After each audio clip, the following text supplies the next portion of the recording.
everybody. Hope this video finds you in good spirits. I just wanted to take a few minutes of your time and let you know about my experience with Gibson Guitars. I'm sure if you're a guitarist or you play guitar or you mess around with guitars, you're fully aware of Gibson's issues, their problems with bankruptcy, bringing in a new management, a new CEO, trying to get out of $500 million plus worth of debt. So they've been making some changes, trying to pull the company out of the fire and get what used to be an American icon back on its feet and back going and back selling quality instruments that people love to play. So with that being said, I just would like to tell you about my experience with Gibson Guitars and why it's entitled Why I Hate Gibson Guitars and I Would Never Buy Another Gibson product ever. And this is the reason why. So I'll give you a quick little rundown on where I'm coming from. Several years ago, just before I retired, I said to myself, what are you going to do when you retire? What do you want to do? What do you want to do as a hobby? So I said, I always wanted to play guitar. I always wanted to learn jazz guitar. So I made a decision that when I retire, I was going to buy me a guitar or two and take jazz lessons and try and learn how to play jazz guitar.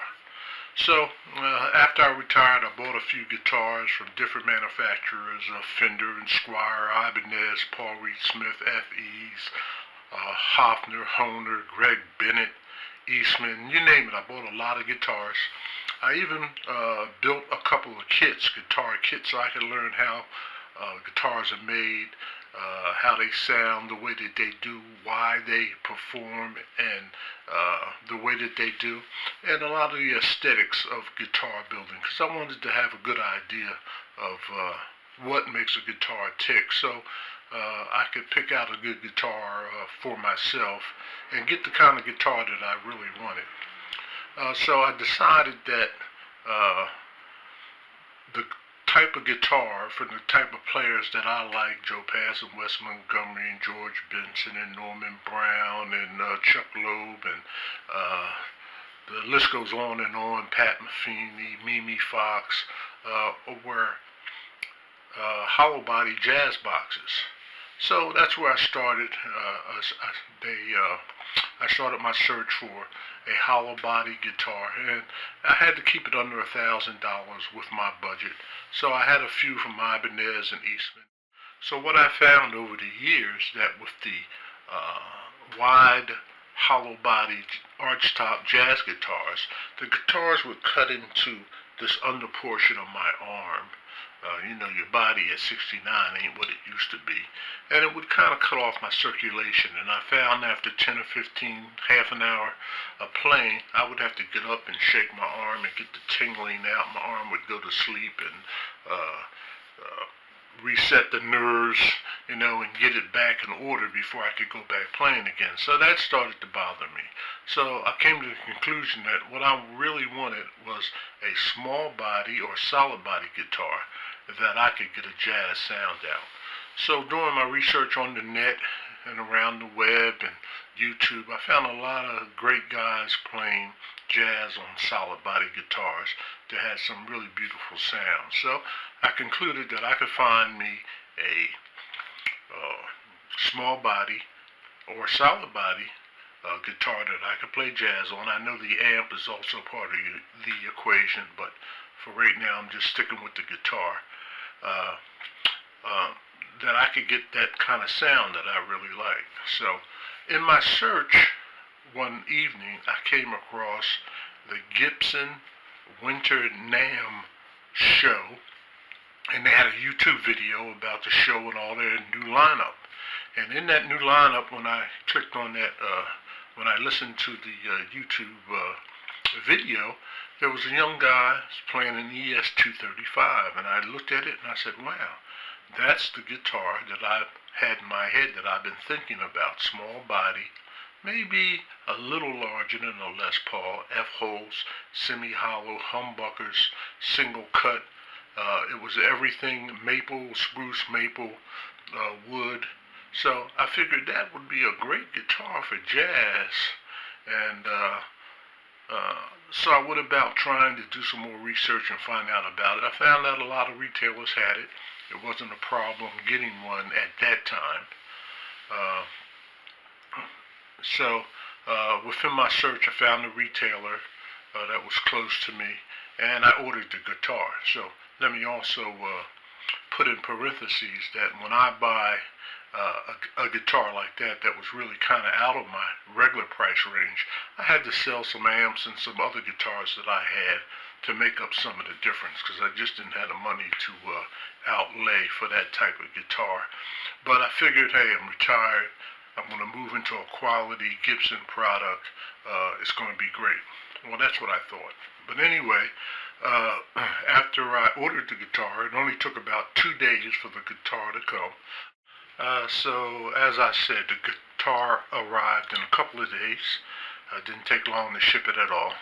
And when I got it, of course, I was ecstatic about getting my new Gibson and being able to play. And I probably figured I had to do some minor adjustments, as always, but I could get back into taking my lessons and playing my music, having some fun. Anyway, I got the guitar, got it out, tuned it up, and I was playing, as I noticed, on the high E string, say between like the 5th and the 12th fret, 5th and 9th fret, somewhere in there, the string would always come off the edge of the fretboard. So I played it. That continued to happen. The high E would come off the fretboard. So I figured it was me. I'm not that great of a guitar player. It's a different scale length than the guitars I was playing. So I figured I just had to get used to it and make adjustments in my fingers to keep that from happening. But as I continued, the weeks went by and I continued messing with it, continued playing with it, even forming chords, that high E string would continue to come off the end of the fretboard, and it kind of bugged the heck out of me. So what I did was I took the guitar down and put it on my little workbench that I have. As I said before, I built some kits, so I have some tools and some luthier tools and some straight edges and some rulers. So I made some measurements, and this is what I found. The neck was so concaved, I think that's the correct term, so over-sanded that the guitar string, the high E string, was almost off the fretboard between, say, the 5th and the 9th fret. Take a look at these pictures that follow this and see what you think. I took these pictures so I could show Gibson how the neck was manufactured and how they sent the guitar out to me, and what the problem was and why I was having the issues that I was having. So you can see from how the neck is formed, how it was shaped so poorly, that's why the strings kept coming off, the high E string kept coming off the fretboard. Also, I noticed that during that time, if I tried to bend that string, it would get caught on the edge of the fretboard on the frets, and you couldn't bend it, and of course it would produce this crazy terrible sound. So that's what also led me to take some measurements and look at the neck and try to find the issues with my guitar. Brand new guitar, came out in 2019, and to tell you the truth, now the guitar is gone in 2019. They no longer produce the ES235 satin. They still produce the gloss and the flame tops, but no longer can you get the satin guitar. So anyway, I'll continue with this, and we'll talk about some other things and how this progressed down the line. Oh, so after taking my measurements and doing some measurements, as you saw in the pictures, I contacted the retailer from which I bought the guitar from, and they told me you were just outside of your return period. You couldn't return it, but you should contact Gibson directly, and the guitar is still under warranty by Gibson, and they'll tell you how to handle your issue. So that's what I did. I called Gibson, wrote them an email, and told them about the problems I was having. I even sent some pictures with the initial email, and they told me, okay, well, we're going to send you an RMA, and it'll have all the instructions that Gibson requires for you to return the guitar. Return the guitar to us with a note and those pictures, and we'll get back to you on how we're going to handle it. So that's what I did. I always keep the packaging in my cellar. I don't throw my boxes. I don't throw my packaging away, because you never know when you're going to have to return the guitar. And also, when I go on eBay or Reverb and I try to sell a guitar and I sell it, I have the original packaging, which makes it easier to ship, and I don't have to go out and buy packaging again for it. So anyway, that's what I did. About a day or two went by, and they sent me an email with the RMA instructions on what Gibson requires of me to return the guitar. So the first thing they told me is they don't pay for any shipping. I said, okay, I got it. I would have to pay for the shipping and insurance, and it required tracking and all that, which you would do naturally with a guitar that value. Not a problem. So it cost me $81. It was almost another $100 to ship the guitar back to Gibson. So I did exactly that. I packaged it up, I put the pictures, I put a letter inside about the problem, and I sent it off to Gibson. And I would say that Gibson got the guitar, I shipped it ground, they got it in about 4 or 5 days. Okay, after I shipped it, it took about 4 or 5 days for Gibson to get it. I figured I'd give them a little time. I know they're going through a lot of changes with the reorganization of the company, and I know they have probably other returns and other service issues, so I figure I'd give them a couple of weeks at least before I would hear from them. So I waited 1 month. I waited a month. I hadn't heard anything from Gibson. So I emailed customer service again, and they told me they received the guitar, which I already knew, and that after close inspection, they found the guitar neck was so oversanded and so concaved that the guitar was useless. They were going to scrap the guitar and replace it. They could not fix or repair that neck on that guitar. So I thought, oh, well, that's cool, that's honest, that's exactly the conclusion that I had come up with, and they were going to replace my guitar, no problem, I was for that. And they told me in about a week or so, I'll receive an email with further instructions. So that's what I did. I waited another 2 weeks, still hadn't heard from them, wrote them back again. They told me nothing was going on yet. It was still pending. They were still working on it. So I said, okay. So about 3 or 4 days later, they did send me an email with a list of other 235s to pick from. And they said, pick from one of these. We're going to upgrade your guitar from the satin to the gloss. And I thought, wow, that's cool, because the satin was the least expensive in the product line, and the gloss was several $100s more. So I figured, hey, I can't argue with that.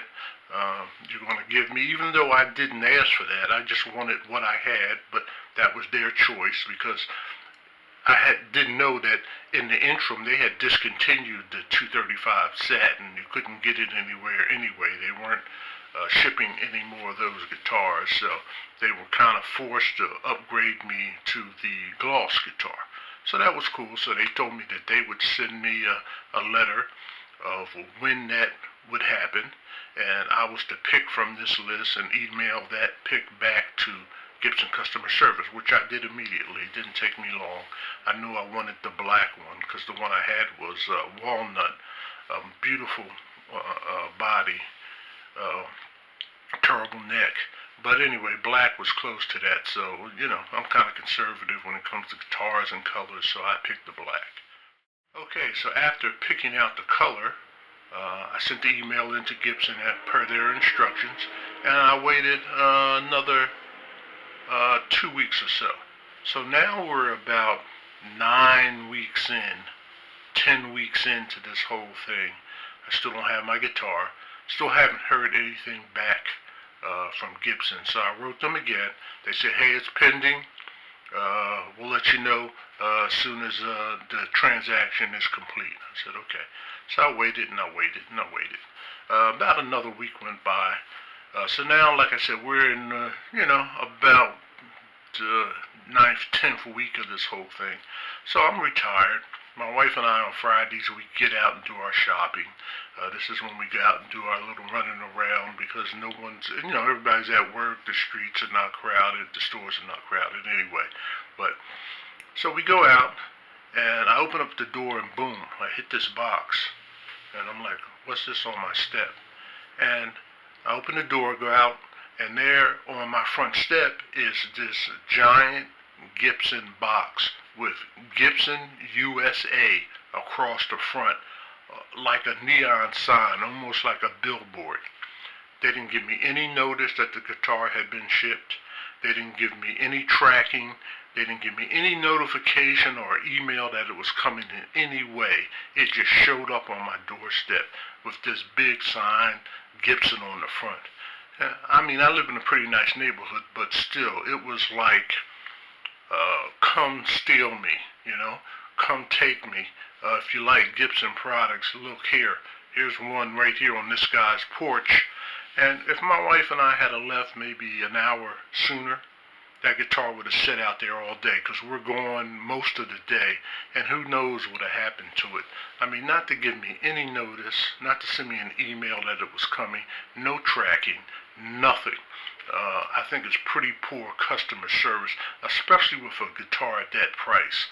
I mean, anyone could have walked up and taken it. Maybe that's what they wanted, and so I could file a claim and with the shipping company or something, and they could get out of the guitar altogether. But I thought it was lousy customer service not to notify the customer that a guitar at that price had shipped and what day. If I knew what day it was coming, I would have stuck around because we can go shopping any day. But it just was another factor about why I hate Gibson guitars, because that was total unnecessary. You would have thought, at least from my way of thinking, I'm a retired customer service manager. You would think they would have been glad to tell you that, hey, your replacement's on the way, we replace your guitar. We're sorry about the first one. Hope you enjoy this one. Hope you have a great Gibson experience. Nah, they weren't thinking about that. And I'll tell you why they weren't thinking about that once I show you and tell you about the new guitar, the replacement guitar that they sent to the brand new Gibson ES 235 semi-hollow in black gloss. And here we are. Okay, as you can see, we're on the, oh, wait a minute.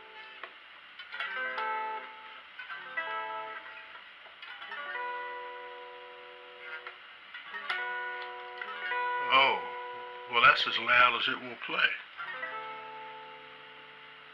This is on 3.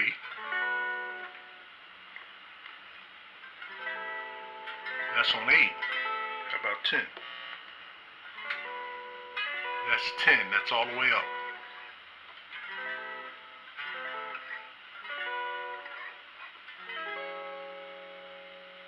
I mean, give me a break. You just heard the Squire on the same Quilter amp, same settings, nothing has changed. That is all the way up to 10. I can't get any volume out of the guitar. Okay. Now, if we go to both pickups, a little louder, and the bridge,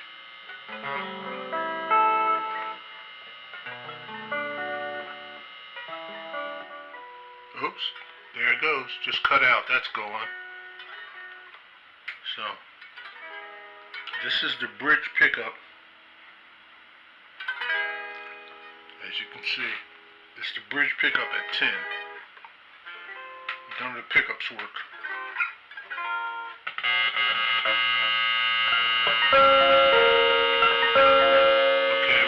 with the switch and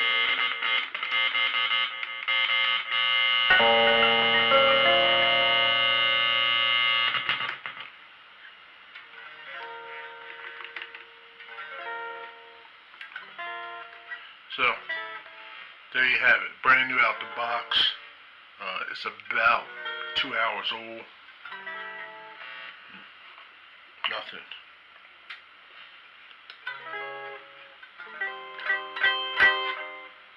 So anyway, I just wanted to show you that.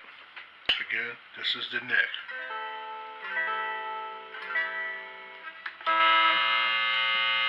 That's, wow, humbucker, huh? It's bucking that hum.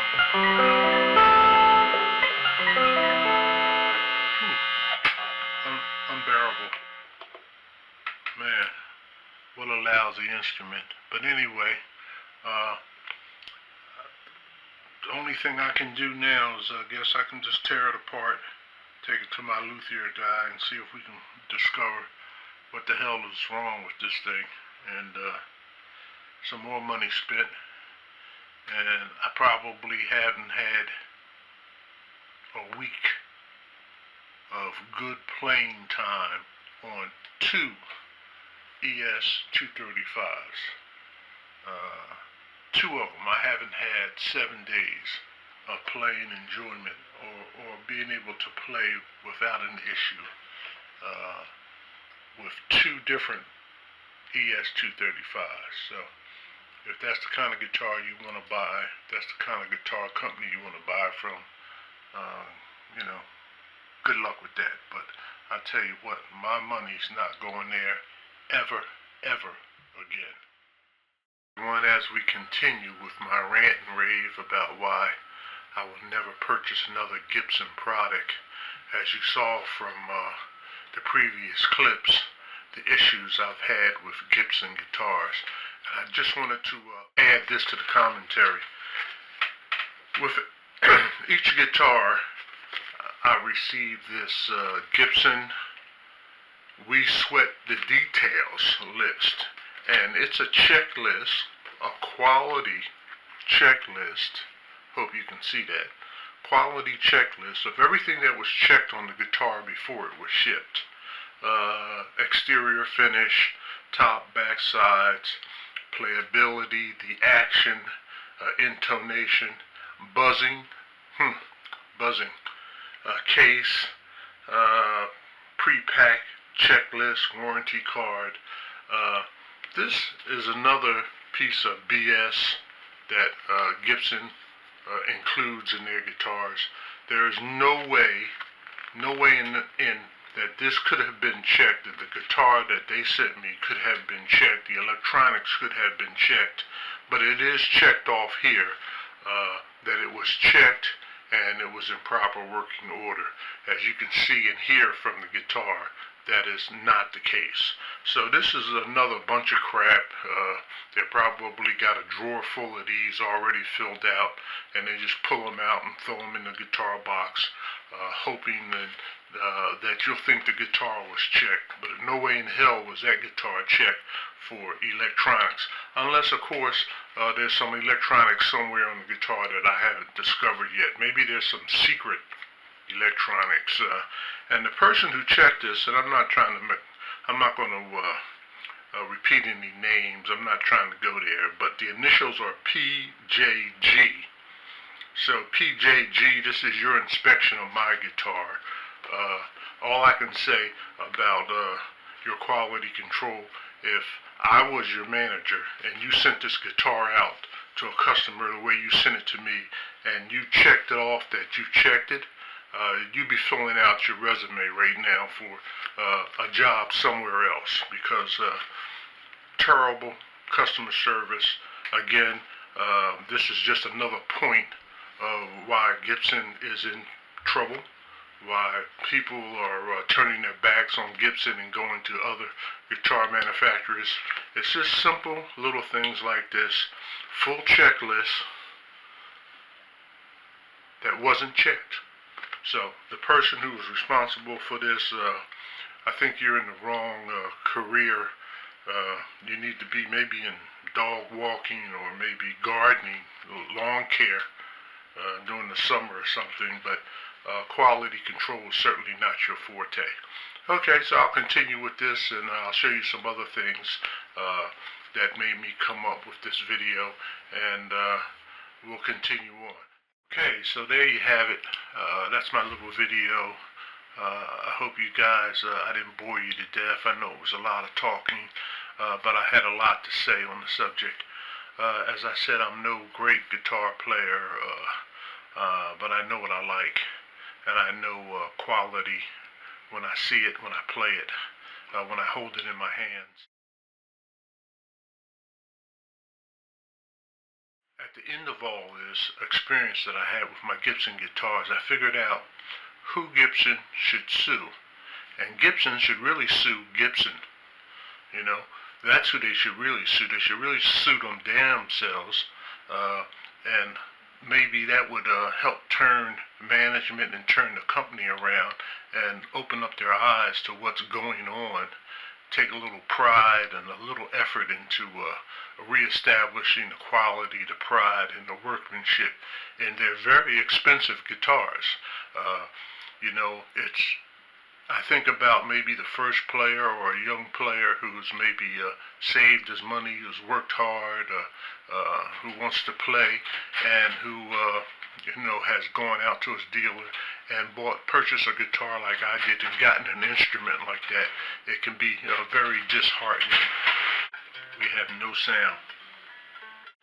Nothing by way of the neck pickup. That's just not working. Switch to the bridge, and the bridge has gone out. So there you have it. Gibson quality control. I wish I could get this video in the hands of Mark Agnesi and Gibson's new CEO, so they could kind of see how I feel and what happened with my experience with their company and their products. But I'm sure they got other problems, and they're not concerned with one small player like myself. Well, in conclusion, Gibson had a real opportunity to make me a customer, and they blew it big time. My experience with Gibson and Gibson Guitars left a really bad taste in my mouth, and I'm never going back there again.